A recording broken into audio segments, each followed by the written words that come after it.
শ্রাবণের ঘন মেঘ হঠাৎ পৃথিবীকে অন্ধকার করে দিল। আমার সে মেঘ থেকে মনে হলো এই তো সেই ময়নাপাড়ার মাঠের কৃষ্ণকলি।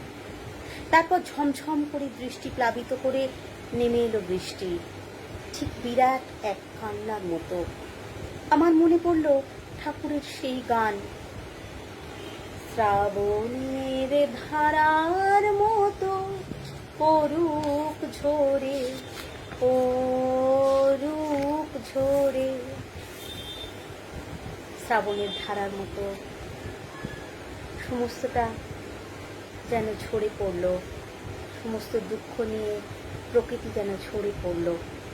তার চলে যাবার পথে বৃষ্টি ধুয়ে দিল তার দুঃখ, দৈন্যতা, সমস্ত মলিনতা। মনে হয় যেন তার যাবার পথ মসৃণ করে দিচ্ছে এই প্রকৃতি। তিনি সারা জীবন ধরে যা দুঃখ পেয়েছেন, সেই দুঃখকে আজ যেন ধুয়ে দিচ্ছে এই 22শে শ্রাবণ। দিনটা ছিল 1941 সনের সেই ঝড়ো ঝড়ো অথচ মুখ 7ই আগস্ট, যার বাংলা নাম 22শে শ্রাবণ। তখন সেই বয়স যখন মনের মাটিতে বড় বড় বৃষ্টির ফোঁটার দাগ পড়ে। সেই মাটিতে উদাসীন, নির্মম, কঠিন কোনো ধাতুতে ইমারত তৈরি করা কল্পনাও করা যায় না। সেই বয়স, সেই সময় জানতাম তিনি কলকাতায় আনিত, চেতনা অবচেতনার মাঝখানে চৌখাটে অনিশ্চিত অবস্থায় আচ্ছন্ন। প্রতিদিন তার স্বাস্থ্য সমাচার সংক্রান্ত পত্রিকা বের হয়, আর তার উপর তখন হুমড়ি খেয়ে পড়ি আমরা, যারা দূরবাসী, আচার্য জনের একলব্য শ্রেণীর। কুয়াশা কেটে ফেটে মাঝে মাঝে যেমন কাঞ্চনজঙ্ঘার রৌদ্রাভ শুভ্র রূপ দেখা দেয়, তেমনিও তখন চলছে মুখে মুখে রচনা, প্রায় প্রত্যহ একটি। অবিশ্বাস্য সেসব ঘটনার সাক্ষী তখনকার প্রভাতী পত্রিকাগুলির কয়েকটি সংখ্যা। আর অজ্ঞাত অগণিত আমরা তখনও কি প্রত্যাশা করছি না যে পরমাশ্চর্য কিছু একটা ঘটবে, কোনো প্রত্যাবর্তন ঘটবে, কিংবা সত্যবানের মতো তারও প্রাণ প্রত্যর্পণে বাধ্য হবেন একালের সে মৃত্যু অধিপতি। জীবন মরণের সীমানা ছাড়িয়ে কম্পিত পায়ে তিনি তো আগেও এসে দাঁড়িয়েছিলেন প্রান্তিক এক বিন্দুতে, কিন্তু ফিরেও তো এসেছিলেন আবার। ইতিহাস কি নিজেকে আবৃত করতে পারে না আবার? পারে হয়তো, করেনি। খবরের কাগজের বিশেষ সংস্করণে সেই অমোঘ সত্যটাকে শিরোধার্য করে বেরিয়ে এসেছিল রবি অস্তমিত। মুহূর্তে সব কাজ থেমে গেল। কলকাতা শহর উপচে পড়ল রাস্তায়, স্কুল কলেজ শূন্য, রাজকার্য অর্থহীন হয়ে গেল। উকিলের সামলা, পাদ্রির আলখাল্লা, হলুদ আর গেরুয়া রঙের উত্তরীয়, গোল টুপি, বাঁকা টুপি, পাগড়ি। কেউ চলেছে, কেউ ছুটছে, কেউ বা দাঁড়িয়ে আছে চুপ করে। থেকে থেকে ঝাঁকে ঝাঁকে বৃষ্টি তার যাবার পথটা ধুয়ে ধুলোহীন করে দিচ্ছে। ঢেউয়ের পর ঢেউ আসছে, ঢেউ ছড়িয়ে যাচ্ছে। সেই ঢেউয়ের চূড়ার তলায় ফেনায় ফেনায় মহামান্য নেতা থেকে সাধারণ মানুষে মানুষে জনতা মিলেমিশে একাকার। তারই মধ্যে শয়ান বনস্পতিকে বহন করে নিয়ে গেল একদল লোক। অথবা সবার আগে আগে ওই যে তিনি নিজেই বুঝি চলেছেন, চলে গেলেন। এমন নয় যে অকাল মৃত্যু, এমন নয় যে অপ্রত্যাশিত, তবু সেই মুহূর্তে কঠিন মাটি ফেটে গিয়ে গহ্বর খুলে গেল। রবীন্দ্রনাথ নেই।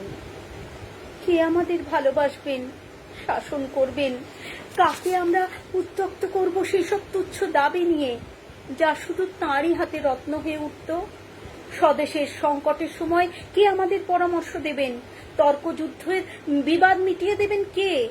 জগৎটাকে এনে দেবেন আমাদের দরজায়, আমাদের নবজাত সন্ততের নামকরণ করবেন, আমাদের জীবনেও প্রতিষ্ঠানগুলিতে অর্পণ করবেন স্বীয় মর্যাদা।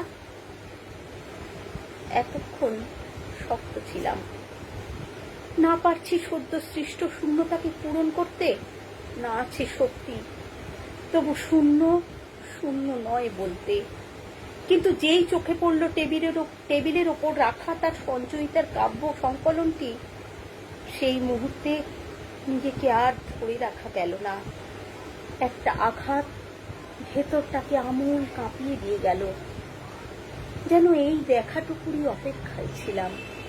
প্রয়োজন ছিল sweet my child, I live for thee বলে ভেঙে পড়া জননীর মতো। কতবার পড়া তার কবিতাগুলোকে মনে হলো অনাথ, পিতৃহীন। স্রষ্টার অন্তর্ধানে তার সৃষ্টি কি করুন। আস্তে আস্তে বাষ্প জমছে চোখের পাতায়। মনের দিগন্তে আর কালো কোমল ছায়ায় টের পাচ্ছি ছেকে যাচ্ছি।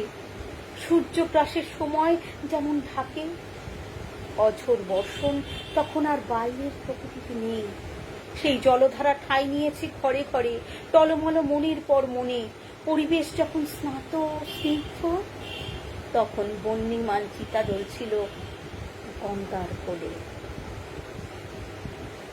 আজ 22শে শ্রাবণ, বিশ্বকবির প্রয়াণ দিবস।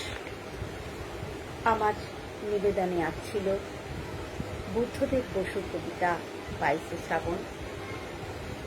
আজকের দিনে তিনি আমাদের ছেড়ে চলে গেছিলেন, রেখে গেছেন তার অজস্র কবিতা, গান, আত্মকথা, প্রবন্ধ, চিঠি, যা আমাদের আজও সমৃদ্ধ করে এবং আগামী শত সহস্র বছরও আমাদের সমৃদ্ধ করবে, এটা আমরা সকলেই জানি।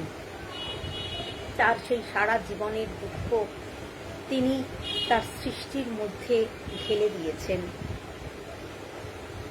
আর আমরা তা সযত্নে আঁকড়ে রেখেছি আমাদের মধ্যে। আজ আমার লাইভ আমি এখানে শেষ করলাম। তাকে অকৃত্রিম শ্রদ্ধা আর প্রণতি জানিয়ে, আর আমার দর্শক শ্রোতাদের জানাই অনেক অনেক শুভেচ্ছা, ভালোবাসা। আমার সঙ্গে থাকবেন এবং আমার পেজটাকে একটু লাইক কমেন্ট করে এগিয়ে যেতে সাহায্য করবেন।